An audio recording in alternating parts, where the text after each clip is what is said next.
ঠাকুর শ্রী শ্রী রামকৃষ্ণ পুঁথি চতুর্থ খণ্ডের অন্তর্গত ভক্তদের সঙ্গে রঙ্গ ও সংযোজন অধ্যায় থেকে আমরা পাঠ করছিলাম। আজ আমরা এই অধ্যায়ের ৩৭তম দিন পাঠ করব, পর্ব ৬২২। এর আগের দিনের পাঠে আমরা দেখেছি ঠাকুর ভক্তদের সঙ্গে নাম সংকীর্তনে মেতে এতই মাতোয়ারা হয়ে গিয়েছেন এবং তিনি এতই গান গাইতে গাইতে নাচছেন যে যিনি এই নাচ, ঠাকুরের এই অপূর্ব নাচ দেখেছেন, তিনি তো সারা জীবনের জন্য মুগ্ধ হয়ে গেলেনই। সারা জীবন তার এই নাচ মনে থাকবে, গান মনে থাকবে, এমনকি পরজন্মেও তিনি এই নাচ গান ভুলতে পারবেন না। ঠাকুরের এতই সুন্দর, এতই মনোমুগ্ধকর তার গান। আর সব ভক্তরা তাকে ফুলের মালার মতো বেষ্টন করে রেখেছেন, আর তার মধ্যে তিনি নাচ করছেন আর কীর্তন গাইছেন। এইভাবে আস্তে আস্তে ঠাকুর কি করলেন না, তার শক্তি সংবরণ করলেন।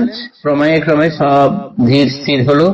ঠাকুরকে এবারে কয়েকজন ভক্ত মিলে ধরে নিয়ে গিয়ে আলাদা স্থানে বসালেন। সেখানে কেউ কেউ তাকে হাওয়া করছেন, কেউ কেউ ঠান্ডা জলে গা মুছিয়ে দিচ্ছেন। এইটুকু আমরা আগের দিন পাঠ করেছি। তারপরে আজ আমরা পাঠ করব পরের অংশ। প্রকৃতিস্থ কিছু পরে শ্রীপ্রভু যখন মহিম প্রস্তুত করিল ভোজন আসন, ভক্তগণ কাছে পাশে বসিল গোসাই, আয়োজন বলিবার কোনো শক্তি নাই, ফলমূল আদি করি লুচি তরকারি, অগণন ব্যঞ্জন সুতার রকমারি, তাজা তাজা ভাজি কত নাহি ধরে পাতে, ১.৫ গন্ডা রকমের অম্বল পশ্চাতে, নানা জাতি মিষ্ট দধি ক্ষীর কটরায়, যার যাহা রুচি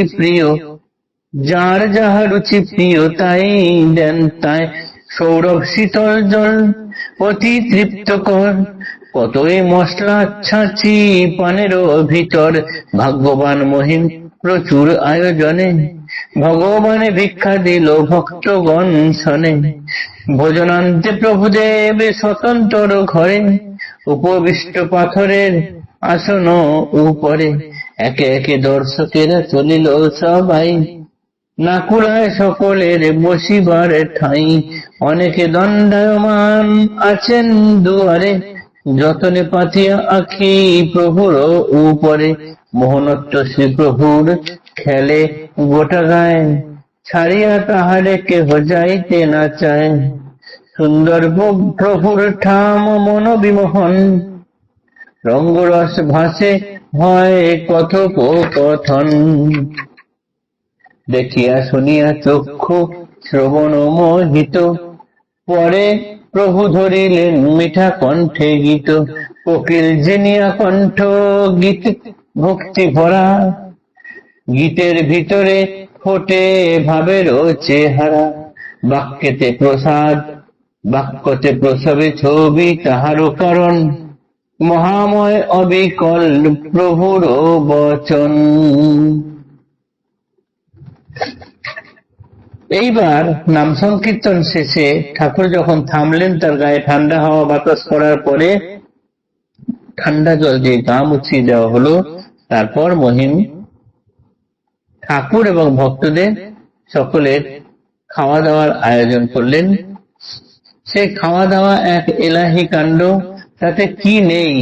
ফল মূল, লুচি তরকারি, অগন্তি তার সুন্দর সুন্দর তরকারি, আর তাজা তাজা ভাজা যে কত রকমের আছে সেটা বলবার নয়। এবং এগুলো খাওয়ার পরে টক যে দিয়েছে সেটাও দিয়েছে ১.৫ ঘন্টা, অর্থাৎ ৬ রকমের টক দিয়েছেন। এরপরে নানা জাতের মিষ্টি আছে, দই আছে, ক্ষীর আছে, সব কটরায় করে করে দেওয়া হয়েছে। যার যেটা মুখে রোচে এবং ভালোবাসে তিনি সেটাই নিচ্ছেন, খাচ্ছেন। এই এলাহি ব্যাপার হতে হতে আস্তে আস্তে ঠাকুর সকলের সামনে বসে খাবার খাচ্ছেন। খাবার খেতে খেতে শেষের দিকে এবারে ছাঁচি মশলা দেওয়া ছাঁচি পান পর্যন্ত দেওয়া হলো। ভোজনের জন্য এইখানে মহিমাচরণ কোন রকম কার্পণ্য করেননি, সকলকে তৃপ্তি করে খাইয়েছেন। ভাগ্যবান মহিম প্রচুর আয়োজনে, ভগবানে ভিক্ষা দিল ভক্তগণ শনে। সমস্ত ভক্তদের সঙ্গে থেকে যেন এখানে মহিম ঠাকুরকে ভিক্ষা দিলেন সেই ভক্তগণের সামনে। এত সুন্দর খাওয়ানোর পরে ঠাকুর এবার একটু আলাদা করে বিশ্রামের জন্য গেলেন। সেখানে তো এক ঘরে সকলে ধরবে না, কেউ কেউ আসছেন, দেখা করছেন, সাক্ষাৎ করছেন, প্রণাম করে চলে যাচ্ছেন। এইবার পুথিকার বলছেন ঠাকুরের সামনে তিনি অনেকক্ষণ ধরে দণ্ডায়মান আছেন। ঠাকুর তার যারা যারাই থাকছে তাদের চোখের উপরে চোখ রেখে দেখছেন। সে এক অপূর্ব দৃশ্য। মোহনত্ব শ্রীপ্রভুর খেলে গোটা গায়ে, ছাড়িয়া তাহারে কেহ যাইতে না চায়। অথচ ঘর যেহেতু ছোট, তাকে তো ছেড়ে যেতেই হবে।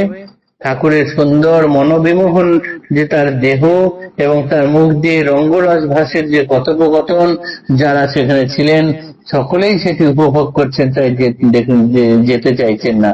দেখিয়া শুনিয়া চক্ষু শ্রবণ মোহিত, পরে প্রভু ধরিলেন মিঠা কণ্ঠে গীত।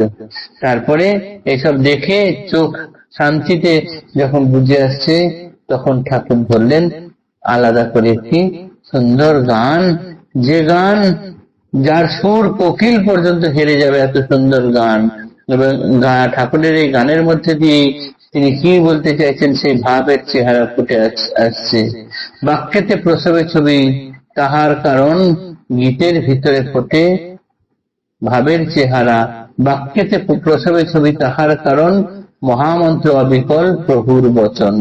ঠাকুর যে কথাগুলো বা বাণীগুলো বলেন, সেইগুলো ওই বাক্যের মধ্যে দিয়ে যেন পরিষ্কার সকলের হৃদয়ে প্রবেশ করছে।